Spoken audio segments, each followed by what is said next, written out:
In the beginning, before kingdoms rose or mortal prayers drifted upward into the heavens, there was only the deep and unbroken darkness of a world waiting to take shape.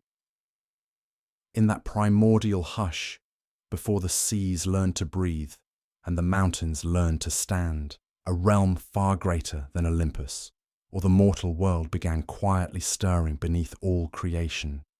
It was a domain forged not in fire or storm, but in stillness, a kingdom of shadows, silence, and secrets.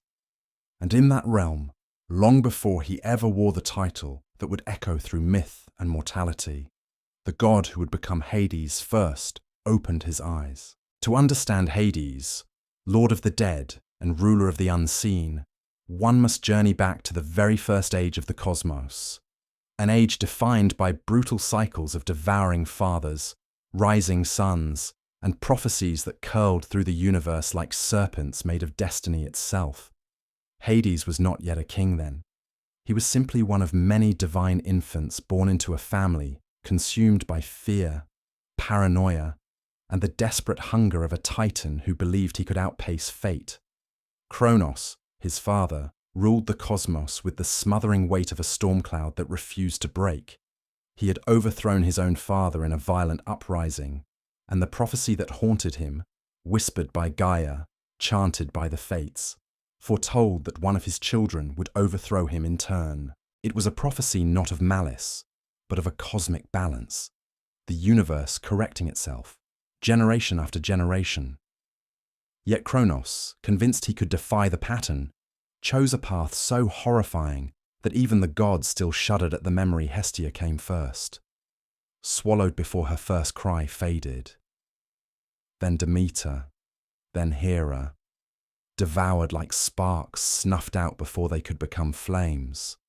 But when Rhea gave birth to her fourth child, she instinctively knew something in the world had shifted.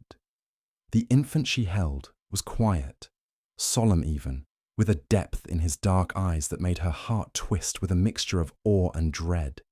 This child radiated gravity, a pull like the deep earth itself. Rhea named him Hades. He had only minutes of life outside his mother's embrace before Kronos stormed into the birthing chamber, his shadow drowning the room like an eclipse. No divine fatherly warmth touched Hades in those early moments. No blessing, no recognition beyond a flash of fear disguised as fury. The Titan seized the newborn and swallowed him whole, condemning him not to death, but to a living imprisonment inside his own cavernous body, and so began the earliest chapter of Hades' existence. Drifting in a suffocating void inside the stomach of a tyrant, suspended alongside his already devoured siblings. There was no light there, no sound except the churning of Kronos' divine insides. Yet even in the darkness, Hades endured. He learned patience in those eternal moments. He learned silence. He learned to understand the world not through what could be seen, but through what could be sensed in the stillness between breaths.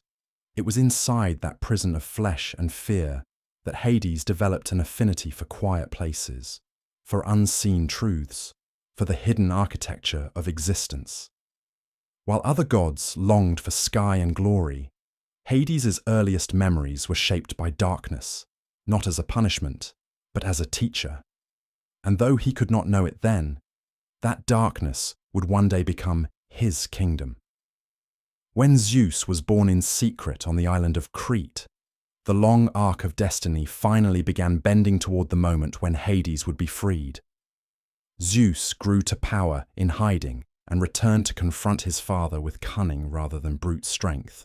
The potion crafted by Metis forced Kronos to retch violently, disgorging his long-imprisoned children in reverse order. Poseidon burst forth like a tidal wave. Hera emerged furious and radiant.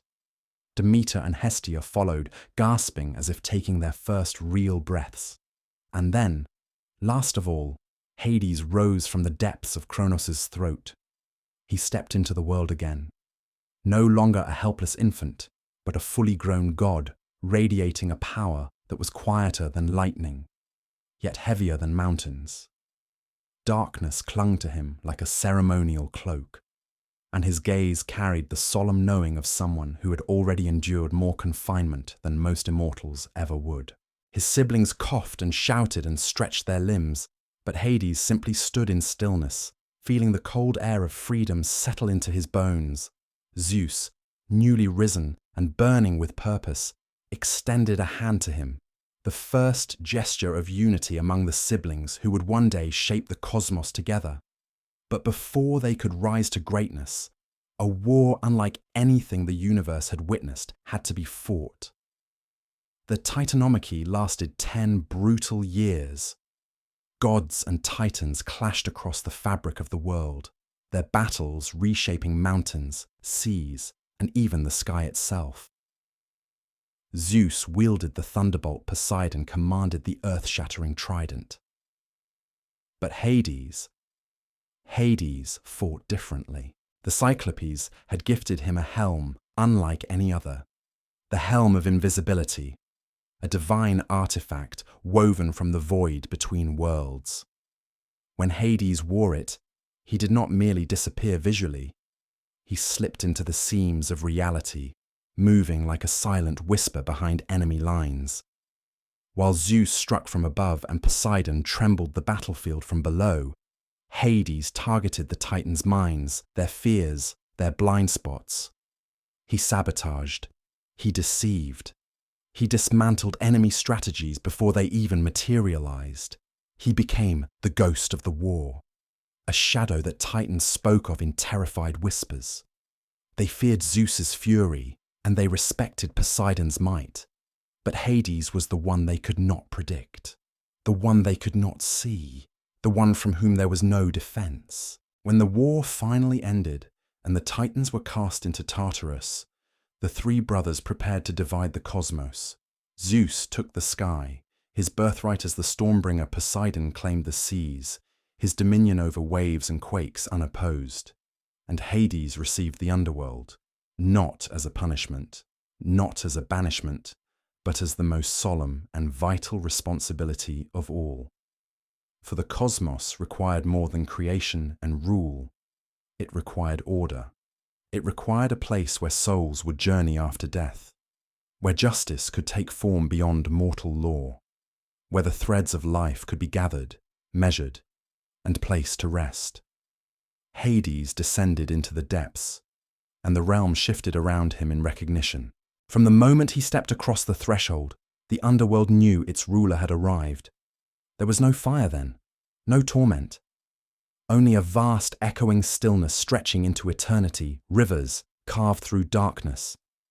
Caverns twisted like the veins of the earth, souls drifted like pale reflections of memories, and at the center of it all stood Hades, calm, solemn, unmovable.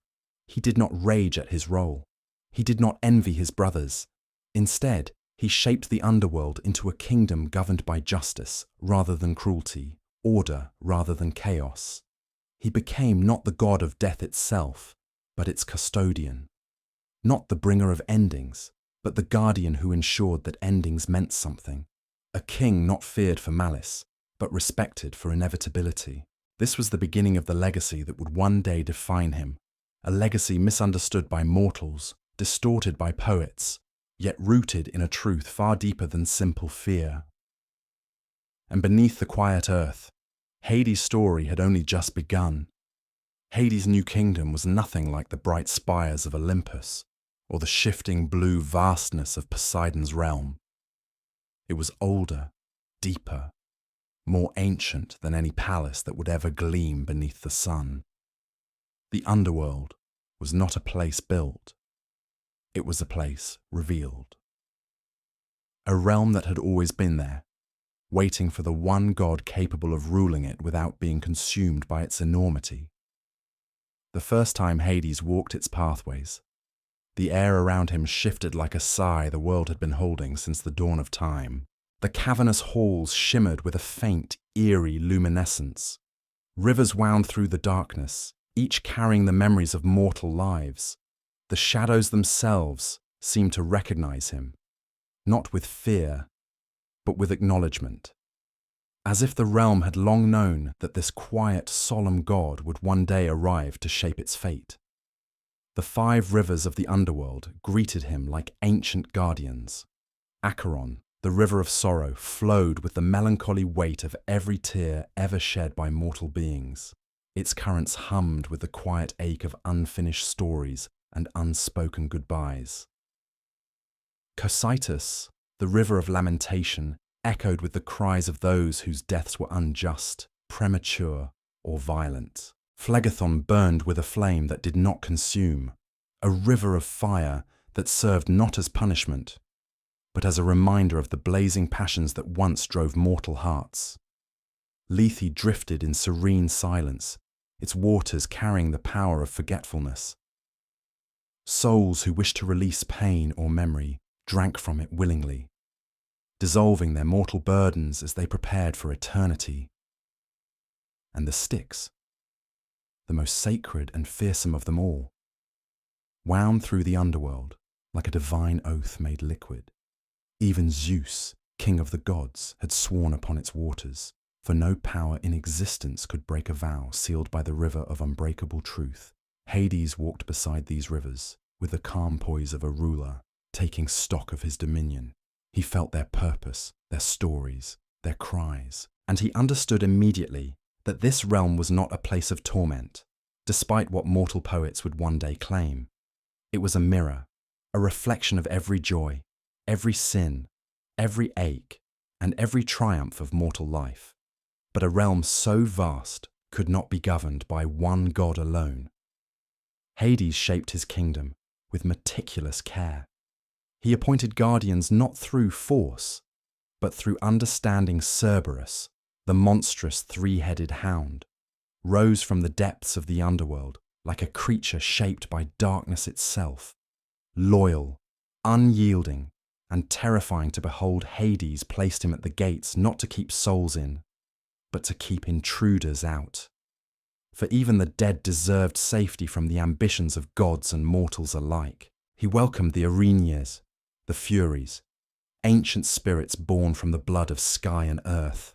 Their purpose was not cruelty, but justice.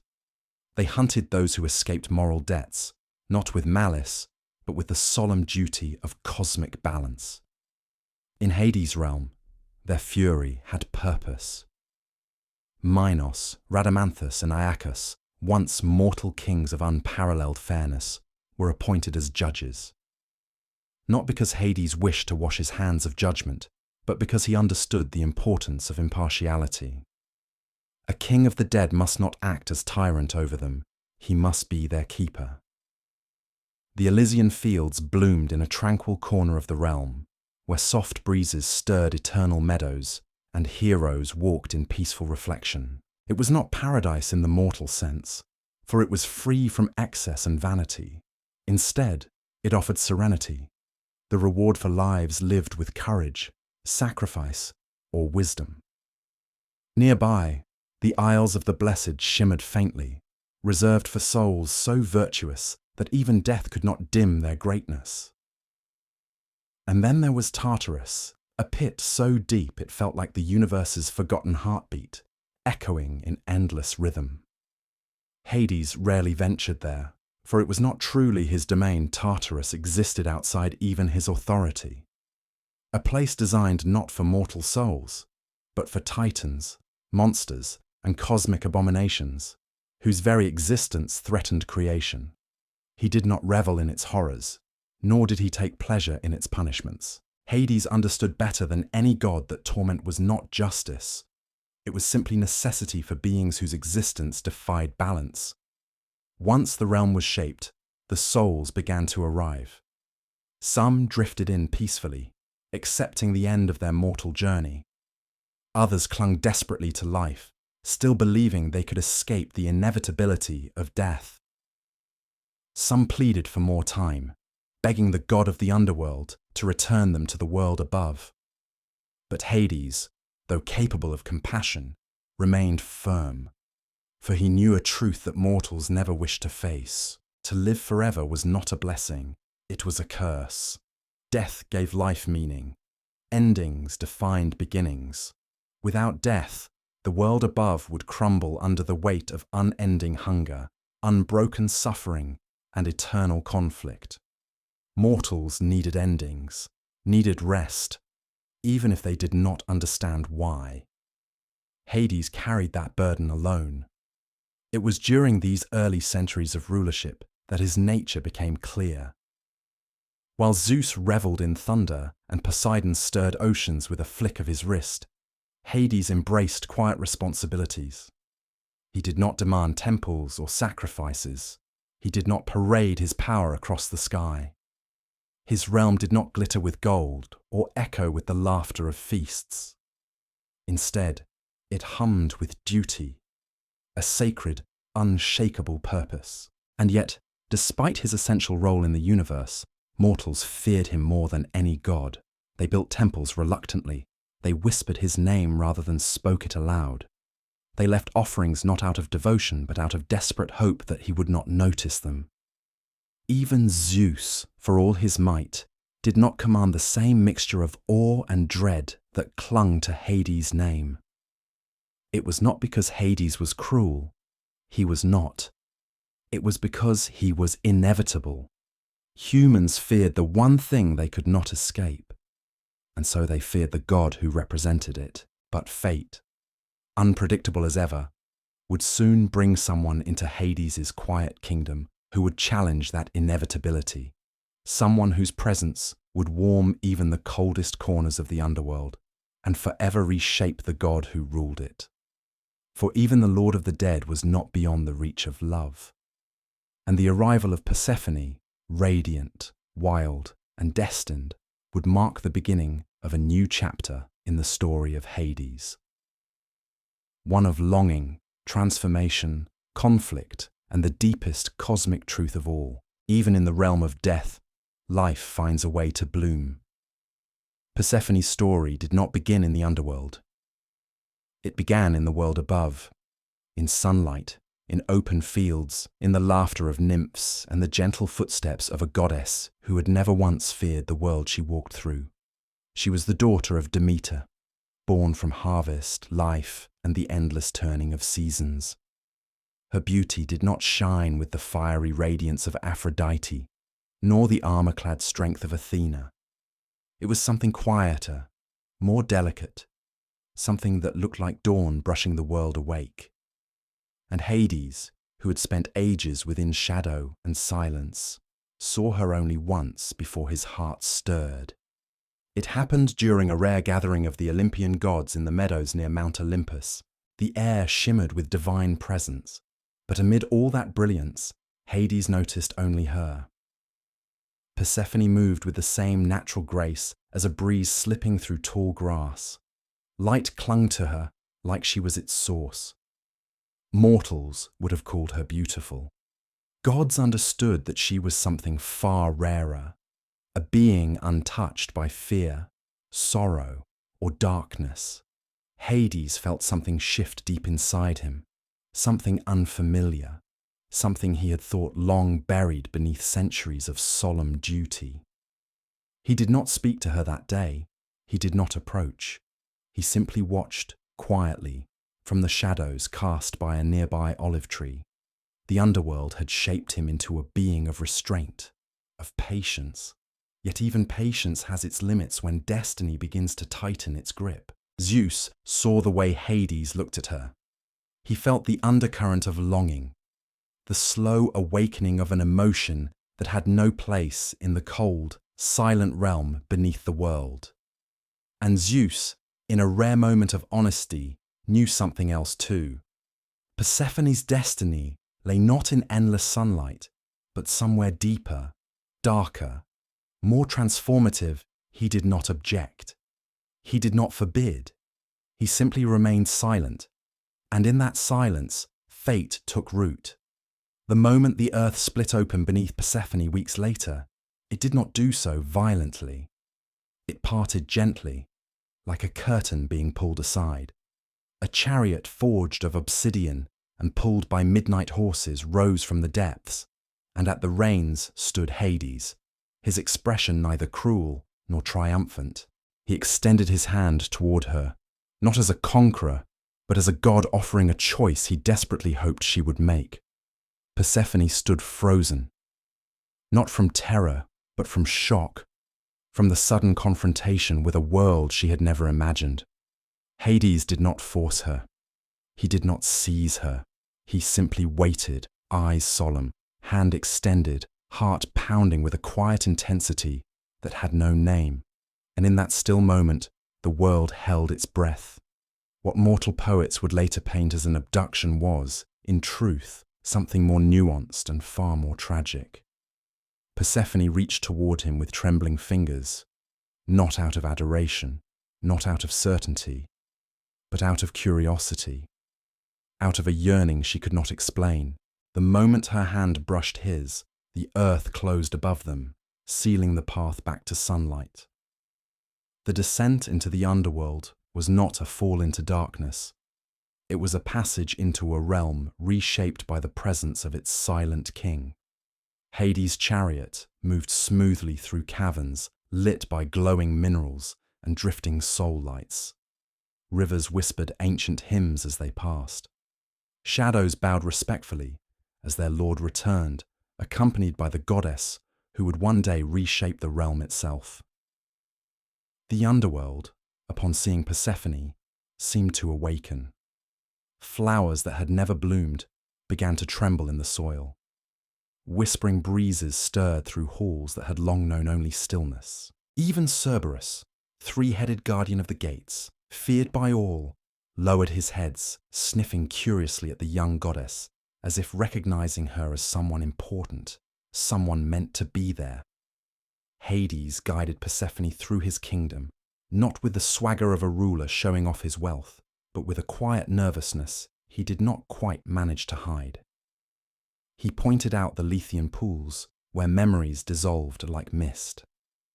He showed her the meadows of Asphodel, where ordinary souls wandered in peaceful reflection.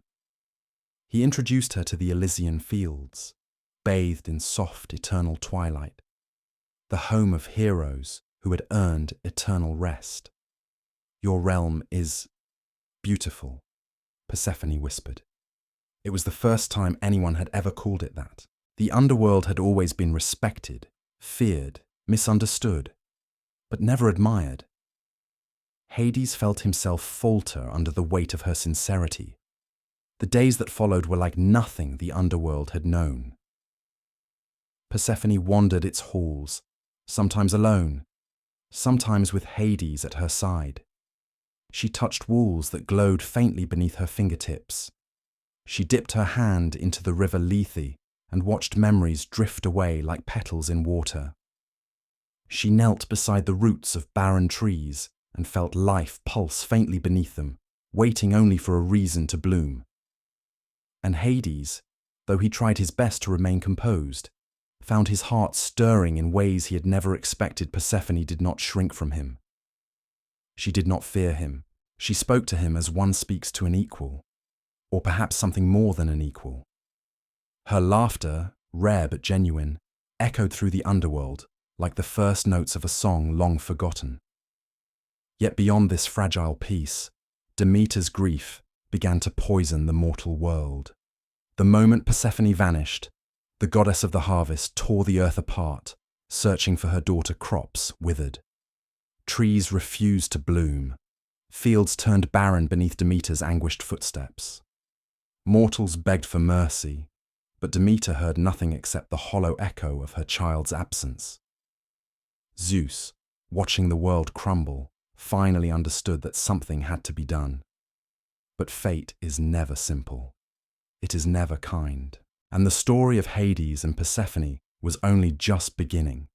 A story that would redefine gods, seasons, and the very balance between life and death. For the seeds of the pomegranate were soon to be tasted. And once tasted, nothing would ever be the same again. Persephone had been in the underworld long enough for its shadows to feel less like prison walls and more like companions. She wandered its meadows, its caverns, its quiet halls, touching everything with a gentle curiosity that left trails of life wherever she walked. Flowers, pale, ghostly things, began to sprout behind her footsteps, their petals faintly glowing like memories. Even the air felt different, warmed by her presence. Hades watched this transformation with awe he struggled to put into words. The realm he had shaped from silence and solemn duty now hummed with unfamiliar energy. Something like hope, something like spring. And though he never admitted it aloud, he feared the day she might leave, the day the underworld would fall back into its ancient stillness. But he did not rush her. He did not confine her. He simply remained near, offering guidance when she asked, distance when she needed space, and silence when she needed time to understand the strangeness of her new world. And in the quiet between them, a bond began to grow. Yet in the world above, Demeter's grief had become a catastrophe. The once green earth withered beneath her anguish. Rivers shrank into muddy scars. Winds carried the scent of famine. Mortals starved in droves, offering desperate prayers that echoed unanswered into the sky. No harvest goddess tended the fields. No warmth touched the soil. It was as if winter itself had descended long before its season. Zeus could no longer ignore the destruction. Mortals, whose worship sustained the gods more than most immortals cared to admit, had begun to curse the heavens. The world trembled on the brink of extinction. Finally, Zeus sent Hermes to retrieve Persephone. The messenger god descended into the underworld with a radiance that cut through the shadows. Cerberus growled, uncertain whether to attack or bow. The Furies hissed at the sight of an outsider, but Hermes walked forward calmly, his winged sandals gliding across the obsidian floors. Persephone met him in the palace courtyard, a place that had transformed entirely since her arrival. What had once been a barren expanse of cold stone now shimmered with soft moss, pale flowers, and gentle streams that bubbled from cracks in the earth, as if drawn toward her presence. "Your mother weeps for you," Hermes said. "The world dies in her sorrow. You must return." Persephone froze. Her breath caught. In her eyes, the underworld reflected like a mirror, its rivers, its shadows, its solemn king standing just behind her, silent and waiting. Duty pulled her upward, love pulled her downward, and she, caught between worlds, could not immediately speak. Hades stepped forward, not to argue, not to demand, but simply to stand beside her. "If she wishes to go," he said quietly, "she may go." It was the hardest sentence he had ever spoken. Hermes nodded. "Prepare yourself.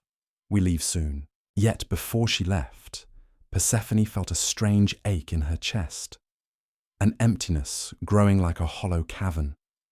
She had wandered this realm for what felt like ages. She had come to understand it, to shape it, perhaps even to belong in it. She turned to Hades. "Will everything stay as it is? The flowers, the light, all of it?" "If you wish it," Hades said gently. "This realm remembers you." There was something else he wanted to say, something he had never given voice to. But words failed him. Hades knew how to command legions, how to judge souls, how to keep order in the face of cosmic chaos. But love was a battlefield he had never learned to fight upon. Persephone lingered, torn between the mother who had raised her and the god who had seen her for who she truly was. Not a child of spring, but a woman with both light and shadow in her heart. And then came the moment that would decide everything. In the palace, laid on a table of polished obsidian, sat a small bowl of pomegranate seeds, glowing like jewels carved from crimson fire. Persephone had noticed them days before, drawn to their strange beauty, but hesitant to taste their sweetness. Now, with departure looming, she felt the same pull she felt when she had first stepped into Hades' chariot, a quiet tug of fate, gentle but irresistible. A single seed would bind her to the underworld. A single taste would ensure she returned. But she did not know this. Not yet. She reached forward slowly, her fingers trembling. Hades watched, his heart caught between hope and fear. She lifted one seed, then another, then a third, and tasted them. Sweetness burst across her tongue. Warmth flooded her chest. Something ancient and unbreakable took root in her soul. Hermes gasped softly, understanding immediately what she had done. "You have eaten the food of the underworld," he said. "You cannot remain in the world above forever." Persephone's eyes widened, not with regret, but with realization. Something inside her had already chosen. Hermes led her upward through caverns and winding rivers, leaving the underworld behind. The earth parted for her return, and sunlight fell upon her face like a forgotten memory. Demeter rushed to her daughter with a cry that shook the skies. She held Persephone so tightly, it seemed she feared the very air would steal her away again. But Demeter's joy lasted only moments before she noticed something strange.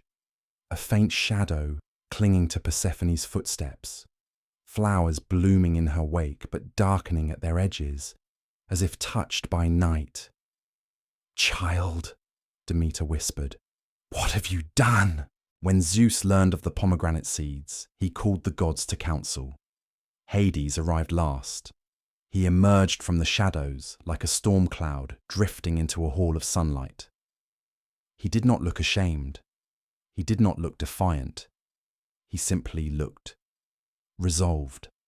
Persephone stood between her mother and the god of the underworld, torn again, but this time with the truth known to all. Zeus spoke with the weight of thunder. "A compromise must be made. She has eaten of the underworld. She must return there for part of each year." Demeter cried out in rage. Persephone said nothing. Her eyes drifted to Hades. Zeus continued, "For the months she spends below, the world will fall into winter, reflecting Demeter's grief. When she returns, spring will bloom anew, and so the cycle of the seasons was born. Not from cruelty, not from conquest, but from the simple truth that love and duty must coexist. Even among gods, Persephone walked back to Hades' side, and for the first time, she did not look like a maiden being taken. She looked like a queen returning to her throne. She would live between worlds, a goddess of spring above, a queen of shadows below. And in doing so, she became something the world had never seen before, a bridge between life and death, a symbol of endings and beginnings, a reminder that darkness and light are inseparable. And Hades, watching her take her place beside him, felt the underworld settle around them with quiet contentment, as if completing a puzzle that had always been missing its final piece. The underworld transformed in Persephone's presence, not with sudden bursts of colour or overwhelming light, but with subtle, graceful changes that echoed her dual nature. Flowers with pale petals began to unfurl in the dim glow of soul light. Vines crept gently along stone pillars, their leaves shimmering like they had been dusted with moonlight. Even the rivers seemed to shift their currents, flowing with a quieter, more harmonious rhythm. Persephone had not simply returned. She had become something new, no longer just the maiden daughter of Demeter, nor merely a goddess stolen away. She embraced her title as Queen of the Underworld, stepping into her role with a strength no one had expected. The souls felt her presence as she walked among them. They bowed not in fear, but in reverence. She spoke to them with a voice that held both gentleness and finality, the perfect counterpoint to Hades' solemn authority. Hades watched her quietly, learning her rhythms the way one learns the seasons. He had spent ages ruling alone, wrapped in silence and duty. But with Persephone beside him, the underworld felt complete, balanced, no longer a realm defined solely by endings, but by transitions, a place where souls came not to be lost, but to be understood. The gods above noticed the change too. Demeter, though still grieving the months without her daughter, could not deny that Persephone had grown into something more powerful, than she had ever imagined Zeus saw the stabilizing effect Persephone had on both the world above and the world below. Even Hermes, the frequent messenger between realms, found himself bowing a little deeper when he greeted her at the gates. But while Persephone brought life and balance, Hades continued to shape the deeper layers of his kingdom. No ruler, mortal or immortal, understood justice as he did. While Zeus enforced laws with thunder and Poseidon with the force of the sea, Hades governed with the precision of a judge who had seen the full truth of every soul. He knew the quiet sins, the hidden motives, the unspoken regrets. And in this realm, there was no lying, no disguises, no falsehood. Death stripped everything to its essence. Hades established a system that no other god could have imagined. The souls of the dead stood before three judges, Minos, Rhadamanthus, and Aeacus, each chosen for their unfailing fairness. These judges listened not to prayers or excuses, but to the truth that radiated from each soul like an echo of the life they had lived. If a soul had been virtuous, courageous, or wise, they were granted passage into the Elysian fields, where eternal peace awaited them. If their lives had been neither good nor evil, they wandered the asphodel meadows, a place of reflection and gentle quiet, free from torment or reward. But if a soul had lived cruelly, greedily, or with malice, they were sent to the deeper realms, not to Tartarus itself, but to places where their own actions shaped their eternity. Hades did not torture them. He did not devise punishments. Each soul's guilt, regret, or dark desires manifested into the form of its own suffering justice in Hades' realm was not dictated by fear. It was carved from truth. Yet for all his power, Hades remained one of the most misunderstood gods in the pantheon. Mortals feared him because they feared death. Poets blamed him for sorrows he had not caused. And yet, in the underworld, among the souls he sheltered and judged, Hades was known for something few outside his realm understood: mercy. There were countless tales of mortals who encountered Hades and expected doom, only to find compassion instead. A mother who begged for her child's spirit to be spared, and Hades granted her request a hero who ventured into the underworld in search of a lost love. And Hades allowed him a chance, even knowing the risk. A poet who wandered, lost and trembling, into the palace, and Hades himself escorted him to the meadows where he could find peace. Hades, unlike Zeus or Poseidon, rarely acted out of rage. His fury, when it did appear, was controlled, precise as a blade, and it was always directed at those who disturbed the rightful balance of life and death. For nothing angered Hades more than the defiance of nature's laws. It was this anger that once shook the underworld when the hero Sisyphus attempted to cheat death not once but twice. First by chaining Thanatos, the god of peaceful death, and later by tricking Persephone herself with false promises, Hades' punishment. An eternal task of pushing a boulder up a hill only for it to roll back down was not cruelty. It was a metaphor, an eternal reflection of Sisyphus's deceitful nature, endless ambition with no purpose, endless schemes with no reward. Another mortal, Tantalus, betrayed the trust of the gods in a way so severe that even Zeus hesitated to decide his fate. But Hades, examining the truth of the man's soul, recognized the appropriate judgment. Eternal hunger and thirst just out of reach, mirroring Tantalus's insatiable greed and arrogance. To mortals, these punishments seemed harsh, but to the underworld, they were simply reflections of truth. Yet Hades did not rule his kingdom with cold logic alone. There were moments, rare, quiet moments, when even he felt the weight of his responsibilities press heavily upon him. In those moments, he walked the silent banks of the river Lethe, watching souls drift toward their forgetting. He listened to the distant hum of the fates' threads, felt the vibrations of new deaths entering his realm, and wondered if any being, mortal or divine, truly understood the burden he carried. Sometimes Persephone found him during these moments. She would stand beside him without speaking, her presence like a soft lantern glow in the surrounding darkness. She understood his silence, for she lived between life and death, between warmth and shadow. It was she who encouraged him to plant gardens within the underworld, to create sanctuaries where souls could rest peacefully. It was she who taught him that even death deserved beauty. Together, they became the perfect duality. She brought renewal where he brought finality. She brought compassion where he brought justice. She brought warmth where he brought stillness. They were balance incarnate, and soon their rule would shape not just the fate of the dead, but the fate of heroes, gods, and even the world above. For many would journey into the underworld, seeking answers only Hades and Persephone could grant. The greatest of those heroes was soon coming, and his name was Orpheus. The story of Orpheus began, as so many tragedies do, with love powerful enough to defy the boundaries between life and death. Orpheus was no ordinary mortal. His music could calm storms, charm wild beasts, and even soften the hearts of gods. When he played his lyre, the world itself seemed to listen.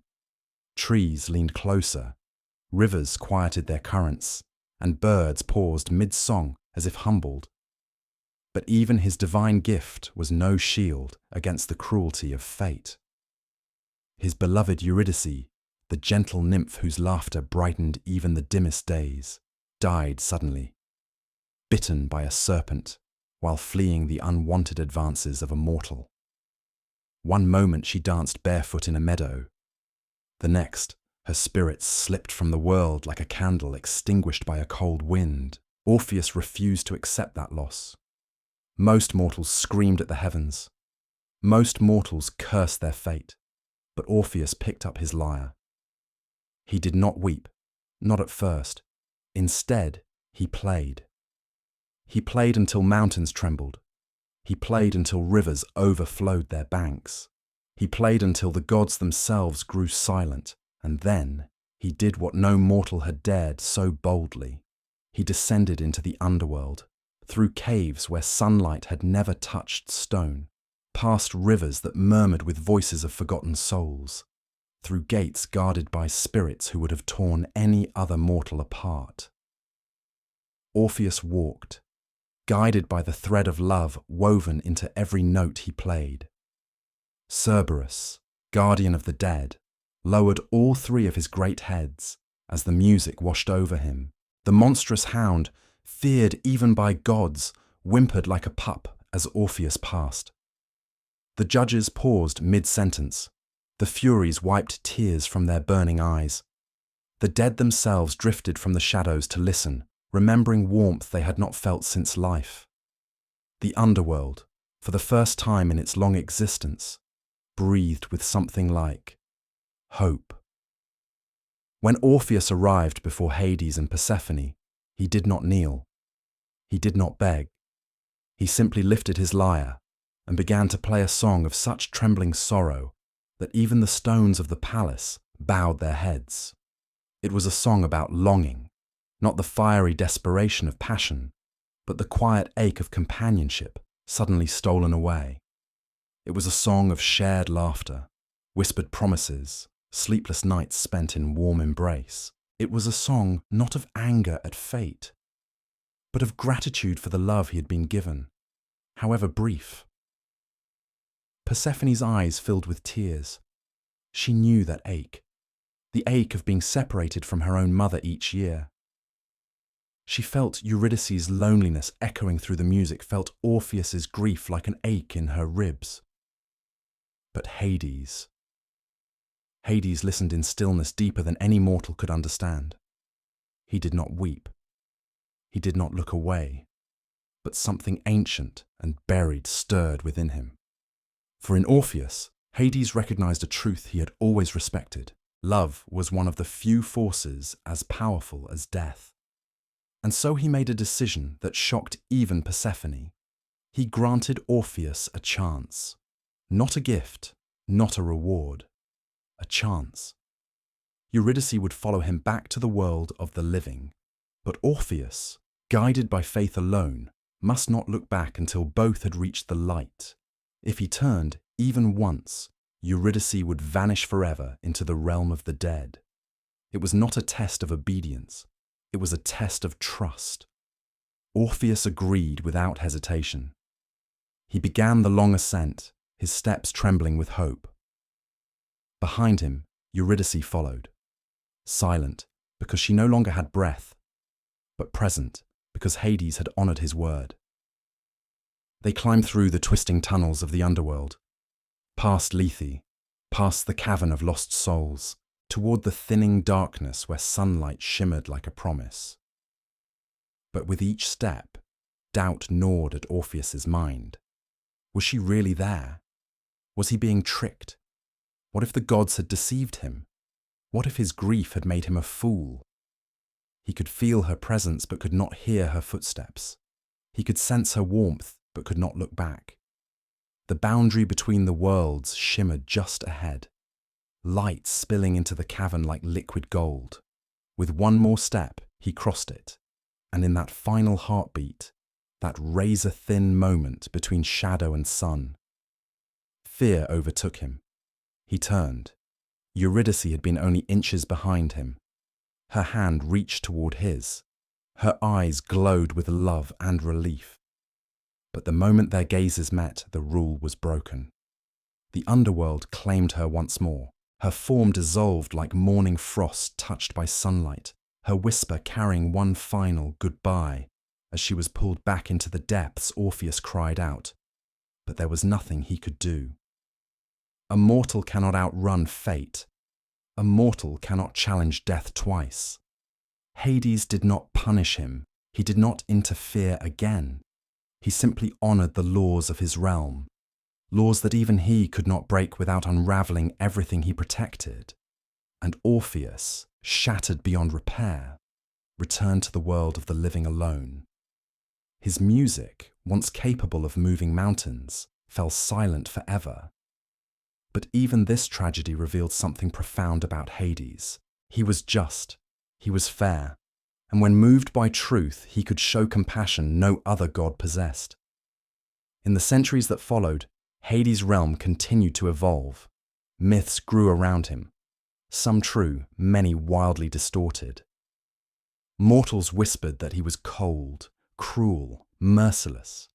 They spoke of him with fear, never realizing they were projecting their terror of death onto the god who simply received them. But in truth, Hades was the most unwavering guardian the cosmos had ever known. He did not seek worship. He did not demand temples. He did not descend to earth to chase lovers or meddle in war. He ruled steadfastly, silently. He ensured that every soul, whether hero or tyrant, found its rightful place. He maintained order in the most delicate of cosmic balances. He preserved the boundary that separated the living from the dead, protecting both realms from collapse. Without Hades, the world would drown in chaos. Without Persephone, the underworld would lose its heart. Together, they stood as the eternal guardians of endings, and in their own way, of beginnings too. And so the story of Hades is not one of fear, but of truth. He is the stillness at the end of every life, the quiet judge who sees beyond lies. He is the protector of souls, the keeper of justice, the ruler who never seeks acclaim yet bears the heaviest burden of all. His realm is not a place of horror, but of purpose. His throne is not built from darkness, but from duty. And when the final moment of your life arrives, when breath leaves your body and your spirit drifts toward the shadowed river, it is Hades who will receive you not as an enemy, not as a monster, but as the ancient god who has waited patiently since the dawn of time to guide you into the next chapter. Yet for all his power, for all the legends that shaped him, there remained one truth about Hades that few mortals ever understood. His kingdom was not merely a prison of shadows, but the anchor of all existence. Without him, without the steady hand that governed the realm beneath the earth, the world above would collapse into chaos. Life meant nothing without the certainty of death, and death meant nothing without a king capable of holding it together. This understanding shaped every choice he made, every law he upheld. While other gods revelled in mortal worship, Hades found meaning in mortal legacy. He listened to their final whispers, their confessions, their regrets. He knew the private truths spoken only when life slipped away. And in these truths, he found a strange, quiet respect for humankind. They were fragile, fleeting, and flawed, yet capable of courage even in the presence of the inevitable. Perhaps that was why he remained so consistent, so unwavering. Hades was the only god who did not seek temples, did not demand offerings, did not chase mortal attention. His authority came from necessity, not from ego. It was this steadiness, this refusal to be moved by vanity or impulse, that made him indispensable to the cosmic order. There were those who believed he grew lonely in his silent dominion, but loneliness was not quite the right name for it. What Hades felt was something deeper, a vast, endless contemplation. In the quiet of his halls, he had time to witness the patterns of souls, the repeating mistakes, the unexpected kindnesses, the rare flashes of greatness. He saw how mortals loved fiercely, even while knowing death awaited them. He saw how they built things they knew would crumble, sang songs they knew would fade, dreamed dreams larger than their lifetimes. And in observing them, Hades came to understand a truth that even Zeus sometimes forgot. Mortals were remarkable precisely because they were temporary. Sometimes, on rare occasions, he would walk the silent fields of the underworld alone, passing beneath ancient cypress trees whose roots had drunk the memories of civilizations long gone. The air carried the faint scent of asphodel, and the soft glow of distant souls drifted like lanterns through a sea of mist. Cerberus padded quietly behind him, each of his 3 heads alert yet strangely calm in his master's presence. In these moments, Hades reflected not on conquest or rulership, but on the weight of eternity. He knew that even gods changed with time, and he knew that even the underworld had evolved since he first forged it from the primordial darkness. What began as a domain of raw shadow had been shaped by his hand into something far more intricate, a realm of structure, passage, and meaning. There were times, too, when heroes descended into his domain with boldness or desperation, seeking answers or stolen souls. Most gods reacted to mortals with irritation or amusement, but Hades rarely did. Instead, he tested them, not with riddles or brute force, but with the quiet gravity of his presence. For those who entered his kingdom soon learned that power meant nothing in the land of the dead. Even the greatest warriors trembled when they realized they could not raise a shield against time, nor strike down their own fate. Hades did not need to intimidate. The truth of his realm did that for him. Still, he respected those who came with sincerity. Orpheus, who walked deeper into shadow than any mortal before him, guided only by song Theseus and Piritaus, whose foolish attempt to steal Persephone became a cautionary tale for all eternity. Even Heracles, whose strength bordered on divine, bowed when he entered Hades' presence, understanding that here, in this silent kingdom, he was no more than a guest. It was said among the shades that the underworld was the only place where every soul, king or peasant, hero or villain, finally stood equal. No mortal ever carried their titles across the threshold. No warrior kept his glory. No tyrant kept his power. The dead arrived not as they appeared in life, but as they truly were. And that, more than anything, revealed the nature of their ruler. Hades did not crave dominion for its own sake. He did not seek obedience through fear, nor worship through spectacle. His authority came from his understanding of balance. Where Zeus thundered and Poseidon raged, Hades listened. Where the other gods acted with impulse, he acted with deliberation. And where Olympus was defined by constant turmoil, the underworld was defined by stillness, a stillness that held the weight of all things. Yet this did not make him passive. When threats rose, when cosmic forces stirred in ways that endangered the delicate order he maintained, Hades acted with a precision that rivaled Athena's strategy and surpassed Ares' ferocity. His wrath, though rare, was unforgettable. For when Hades chose to unleash his power, it was not with noise, but with inevitability, like the closing of an iron gate, like the extinguishing of a final torch. Mortals told stories of his anger darkening the skies and opening fissures in the earth, swallowing entire armies or kingdoms that defied sacred law. But the truth was more profound. Hades punished not out of cruelty, but out of necessity. His justice was absolute, but it was never arbitrary. Those who crossed him did so knowing the cost, and those who upheld fairness found him far more merciful than legends suggested. Even Persephone, whose arrival transformed the underworld forever, understood this. Her presence softened the realm in ways Hades himself never fully anticipated. Flowers that had no right to bloom in shadow sprouted in her wake. Spirits who had wandered aimlessly found purpose under her gentle gaze. And though she split the year between worlds, her time beside Hades changed him in ways even he could not have foreseen. For when she sat beside him on his obsidian throne, the underworld felt less like a boundary and more like a sanctuary. And that was the heart of it all. Beneath the myths, beneath the fears, beneath the centuries of mortal misunderstanding, Hades' realm was not a place of despair, but a necessary pillar of existence, a world built not to punish life, but to complete it. Yet for all his power, for all the legends that shaped him, there remained one truth about Hades that few mortals ever understood. His kingdom was not merely a prison of shadows, but the anchor of all existence without him.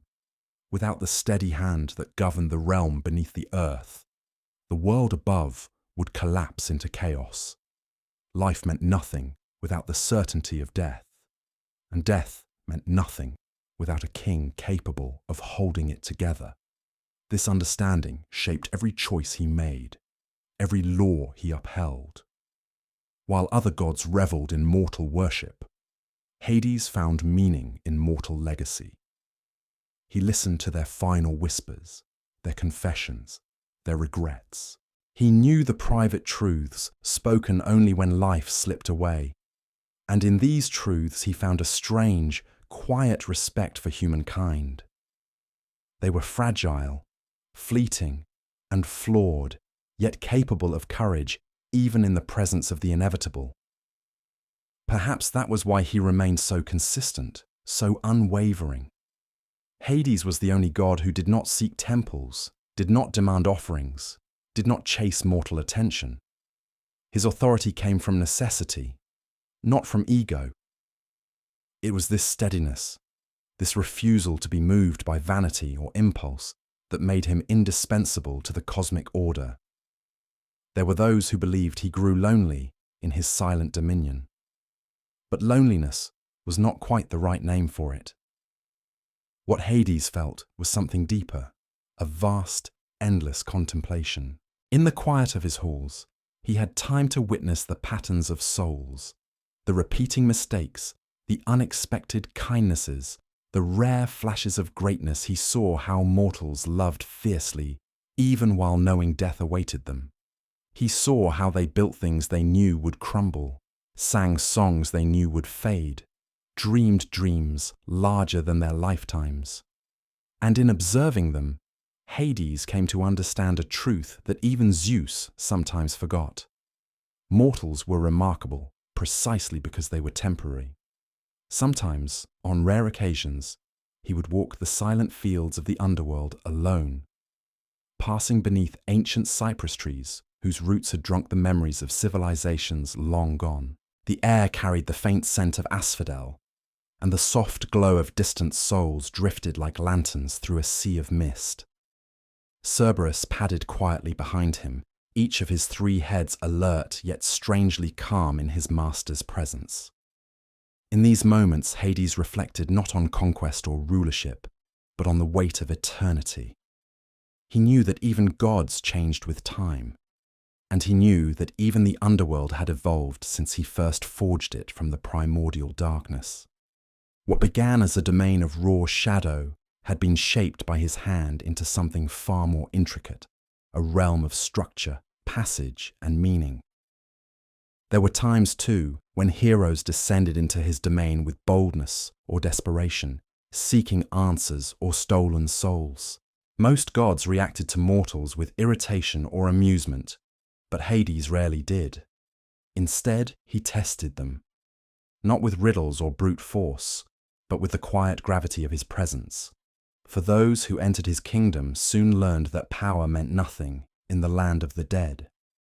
Even the greatest warriors trembled when they realized they could not raise a shield against time, nor strike down their own fate. Hades did not need to intimidate. The truth of his realm did that for him. Still, he respected those who came with sincerity. Orpheus, who walked deeper into shadow than any mortal before him, guided only by song Theseus and Pirate House, whose foolish attempt to steal Persephone became a cautionary tale for all eternity. Even Heracles, whose strength bordered on divine, bowed when he entered Hades' presence, understanding that here, in this silent kingdom, he was no more than a guest. It was said among the shades that the underworld was the only place where every soul, king or peasant, hero or villain, finally stood equal. No mortal ever carried their titles across the threshold. No warrior kept his glory. No tyrant kept his power. The dead arrived, not as they appeared in life, but as they truly were. And that, more than anything, revealed the nature of their ruler. Hades did not crave dominion for its own sake. He did not seek obedience through fear, nor worship through spectacle. His authority came from his understanding of balance. Where Zeus thundered and Poseidon raged, Hades listened. Where the other gods acted with impulse, he acted with deliberation. And where Olympus was defined by constant turmoil, the underworld was defined by stillness. A stillness that held the weight of all things. Yet this did not make him passive. When threats rose, when cosmic forces stirred in ways that endangered the delicate order he maintained, Hades acted with a precision that rivaled Athena's strategy and surpassed Ares's ferocity. His wrath, though rare, was unforgettable. For when Hades chose to unleash his power, it was not with noise, but with inevitability, like the closing of an iron gate, like the extinguishing of a final torch. Mortals told stories of his anger darkening the skies and opening fissures in the earth, swallowing entire armies or kingdoms that defied sacred law. But the truth was more profound. Hades punished not out of cruelty, but out of necessity. His justice was absolute, but it was never arbitrary. Those who crossed him did so knowing the cost, and those who upheld fairness found him far more merciful than legend suggested. Even Persephone, whose arrival transformed the underworld forever, understood this. Her presence softened the realm in ways Hades himself never fully anticipated. Flowers that had no right to bloom in shadow sprouted in her wake. Spirits who had wandered aimlessly found purpose under her gentle gaze.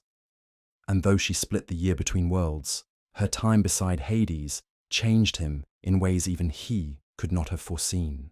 For when she sat beside him on his obsidian throne, the underworld felt less like a boundary and more like a sanctuary. And that was the heart of it all. Beneath the myths, beneath the fears, beneath the centuries of mortal misunderstanding, Hades' realm was not a place of despair, but a necessary pillar of existence, a world built not to punish life, but to complete it.